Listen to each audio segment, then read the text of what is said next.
ایمان لاؤ اللہ پر اور اس کے رسول پر جیسا کہ ایمان لانے کا حق ہے. بات وہی ہو گئی نا. وہ پہلا تمہارا قانونی ایمان تھا، اصل ایمان کچھ اور ہے. اسی کو سورہ نساء میں فرمایا یا ایھا الذین آمنوا آمنوا باللہ ورسولہ والکتاب الذی نزل علی رسولہ والکتاب الذی انزل من قبل. اے ایمان کے دعوے دارو، ایمان لاؤ جیسا کہ ایمان لانے کا حق ہے، اللہ پر بھی اور اس کے رسول پر بھی، اور اس کتاب پر بھی جو اپنے رسول پر اس نے نازل فرمائی، اور اس کتاب پر بھی جو پہلے نازل کی تھی. تؤمنون باللہ ورسولہ وتجاہدون فی سبیل اللہ باموالکم وانفسکم. بالکل وہی آیت نمبر 15 بن گئی کہ نہیں سورہ حجرات کی. ایمان لاؤ اللہ پر اس کے رسول پر، یا ایمان رکھو اللہ پر اس کے رسول پر جیسے کہ ایمان کا حق ہے، اور جہاد کرو اللہ کے راہ میں اپنی جانوں اور مالوں کے ساتھ. تؤمنون باللہ ورسولہ وتجاہدون فی سبیل اللہ باموالکم وانفسکم ذالکم خیر لکم ان کنتم تعلمون. یہی تمہارے حق میں بہتر ہے اگر تم سمجھو. اگرچہ بظاہر تو گھاٹے کا سودا ہے دنیاوی اعتبار سے. اللہ کی راہ میں جہاد کرنا جان کا اندیشہ ہے. قتال کے لیے نکلنا جان کا، جو اگر بچ کے آ گئے تو ایک نئی زندگی سمجھیے، ورنہ انسان میدان جنگ میں جاتا ہے تو جان ہتھیلی پر رکھ کر جاتا ہے. مال مانگا جا رہا ہے اللہ کی راہ میں، مال دے کر دنیا میں تو بہرحال دولت کی کمی کا احساس ہوتا ہے نا. اگرچہ تمہیں گھاٹے کا سودا نظر آتا ہے، حقیقت میں یہی نفع کا سودا ہے اگر تمہارے پاس علم حقیقی ہے. اب ان دو مقامات سے جو نتیجہ میں نے نکالا، there can be no ایمان without jihad فی سبیل اللہ. There can be no salvation on the day of judgment without jihad فی سبیل اللہ.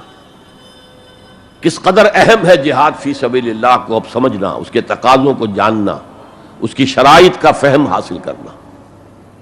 اس ضمن میں جو دنیا میں آج غلط فہمیاں پھیلی ہوئی ہیں اور زبردستی پھیلائی بھی جا رہی ہیں جان بوجھ کر،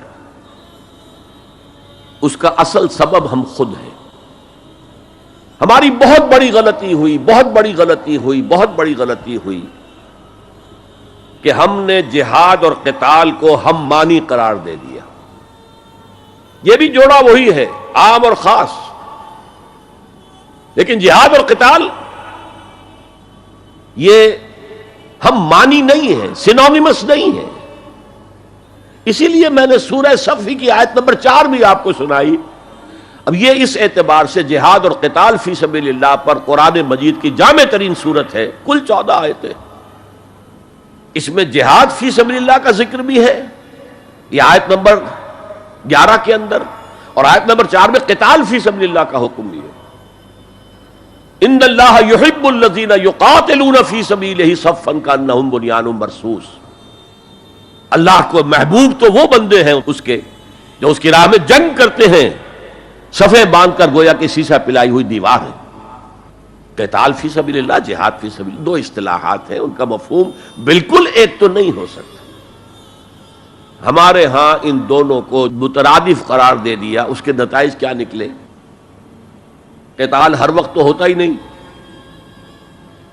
لہذا جہاد ثانوی شے ہو گیا، اس کی اہمیت ہی نہیں رہی. وہ جو بیک برنر کی جگہ ہوتی ہے وہاں رکھ دیا گیا. بعض لوگوں نے ایک اور غلطی کی اس کے برعکس، جہاد کی اہمیت کے پیش نظر انہوں نے اسے ارکان اسلام میں داخل کر دیا. یہ بہت بڑی جسارت ہے، اس لیے کہ متفقون علیہ حدیث حضرت عبداللہ ابن عمر سے میں سنا چکا ہوں 5 ارکان اسلام کے، اور حدیث جبرائیل میں اسلام کی ڈیفینیشن وہی 5 چیزیں. چھٹی چیز داخل کرنے کا کسی کو حق نہیں. ارکان اسلام میں جہاد فی سبیل اللہ شامل ہے، ارکان ایمان میں شامل ہے. There can be no ایمان without جہاد فی سبیل اللہ, and there can be no salvation. نجات کا کوئی امکان نہیں ہے اگر جہاد فی سبیل اللہ نہیں. ہم نے مترادف بنا کر ایک طرف تو سیکنڈری حیثیت دے دی اس کو, اور اس سے ستم بالائے ستم مسلمان جنگ کرے وہ جہاد فی سبیل اللہ ہے.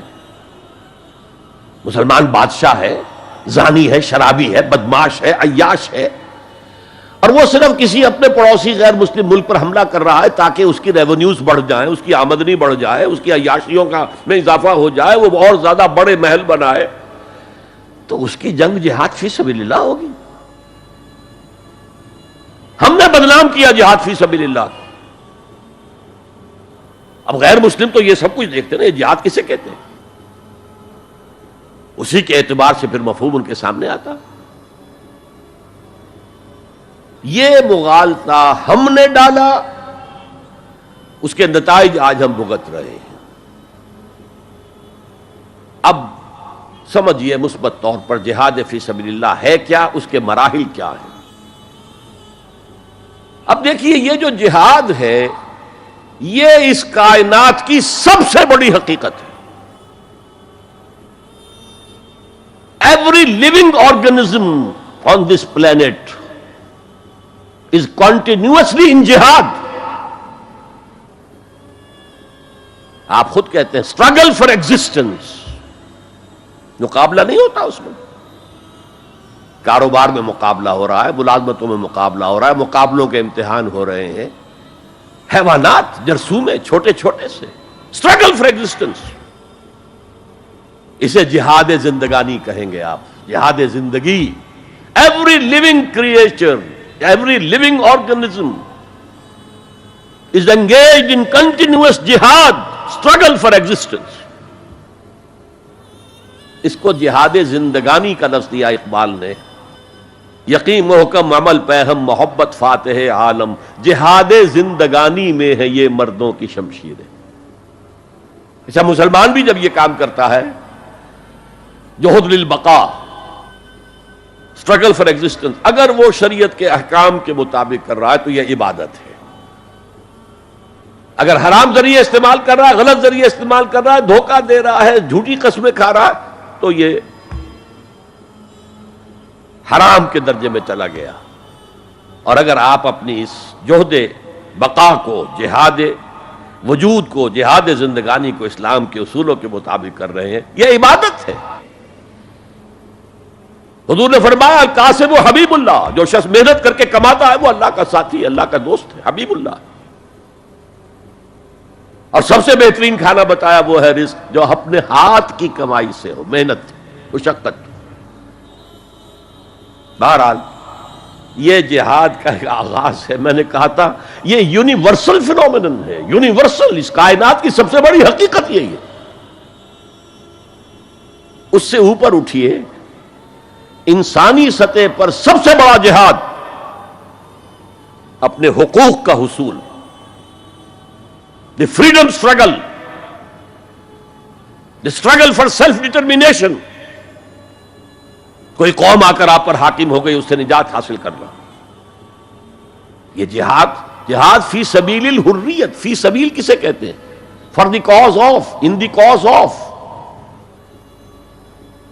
جہاد فی سبیل الحریت جائز ہے، سب کریں گے، سب کی آزادی حق ہے. کسی کو غلام بنا کر رکھنے کا کسی کو اختیار نہیں ہے.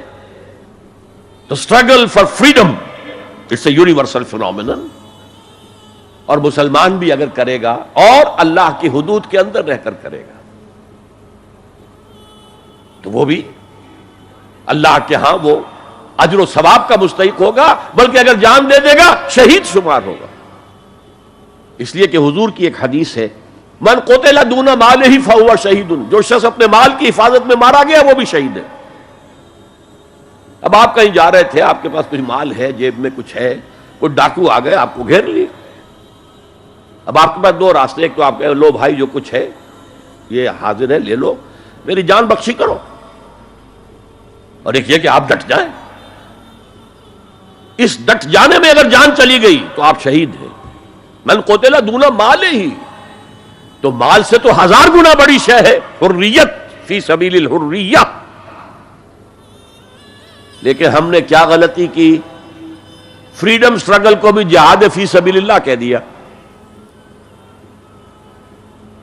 بہت بڑی غلطی، جس کا سب سے بڑا مظہر میں آپ کو بتاتا ہوں. یہ mid 50s کی بات ہے. میں اپنے MBA سے فارغ ہو کر منٹگومری میں، جو اب ساہیوال کہلاتا ہے، جا کر آباد ہو گیا تھا والدین کے پاس. الجزائر میں اس وقت فریڈم اسٹرگل چل رہی تھی فرانس کے خلاف. تو اس کے لیے کچھ فنڈز حاصل کرنے کے لیے ایک وفد آیا پاکستان کے دورے پر. ایک تو کرنل صاحب تھے، کرنل عودہ، وہ تو داڑھی مونچھ صاف تھے جیسے ہوتے ہیں عام طور پر فوجی، لیکن ایک بہت بڑے عالم دین علامہ بشیر الابراہیمی الجزائری، بہت مشہور بہت بڑے عالم، وہ بھی ساتھ تھے۔ انہوں نے جو تقریر کی عربی میں جہاد فی سبیل اللہ، جہاد فی سبیل اللہ، واقعہ یہ کہ وجد میں آ گیا پورا مجمع۔ وہ لوگ تو وجد میں نہیں آ سکے ہوں گے جنہوں نے ترجمہ جنہوں نے سنا ہے، لیکن میں عربی سے واقف تھا تو میں واقعتاً وجد میں آ گیا۔ قرآن کا بیان، حدیث کے بیان، جہاد فی سبیل اللہ کی اہمیت، جہاد فی سبیل اللہ کا مقام و مرتبہ۔ اچھا جو بھی ہو سکا پیسے ہم نے جمع کیے، کمیٹی بنائی، تھیلی پیش کی۔ Now prepare for the shock۔ جب یہ جہاد کامیاب ہوا تو ایک سوشلسٹ ریاست قائم ہو گئی۔ How come? اگر یہ جہاد فی سبیل اللہ تھا تو اسلامی ریاست قائم ہونی چاہیے تھی۔ اگر درخت آم کا تھا تو اس میں نمولی کیسے لگ گئی؟ معلوم ہوا کہ ہم نے غلطی کی تھی، ہم نے اسے جہاد حریت کی بجائے جہاد فی سبیل اللہ کہہ دیا۔ بھئی جہاد حریت جائز ہے اور اس کے لیے جان دینا بھی شہادت ہے، لیکن آپ نے اس کو جہاد فی سبیل اللہ کیسے کہہ دیا؟